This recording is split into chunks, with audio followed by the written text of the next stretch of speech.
কবি বলছে, কোরআন হলো এই পৃথিবীর জীবন্ত গ্রন্থ।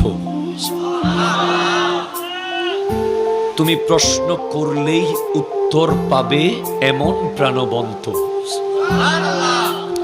যদি প্রশ্ন করো তোমার নাম কি, হে প্রাণপ্রতিম, উত্তর দিবে ইন্নাহু লা কোরআনুন কারীম। যদি প্রশ্ন করো কোরআন তুমি কোন মাসে আসিলা, উত্তর দেবে শাহরু রমাদানাল্লাযী উনজিলা।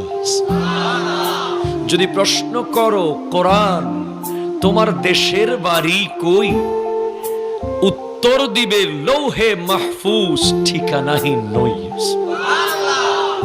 এই কবিতা আমরা কেউ লিখি নাই, এটা লিখেছেন আমাদের হিন্দু ধর্মের একজন ভাই, যার নাম নকুল কুমার বিশ্বাস।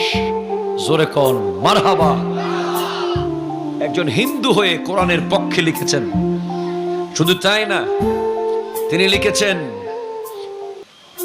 যদি আগুন লেগে ধ্বংস হয় পৃথিবীর সব বইয়ের দোকান, তবু বিশ্ব থেকে হারাবে না পবিত্র কোরআন। মুসলমানের লেখা না, হিন্দুর লেখা। কি করে পূর্বে কোরআন আগুনেরও তেজ, আছে বিশ্ব জুড়ে লক্ষ লক্ষ কোরআনে হাফেজ।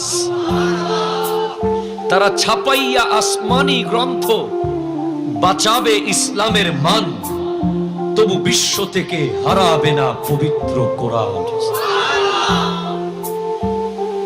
কোরআন নিয়ে কতজনে করেছিল আদালতে কেস, লিখেছে সালমান রুশদি বিদ্বেষপূর্ণ স্যাটানিক ভার্সেস, তবু আল কোরআনের নূরের বাতি সারা বিশ্বে বিদ্যমান। জোরে কোন, আরো জোরে।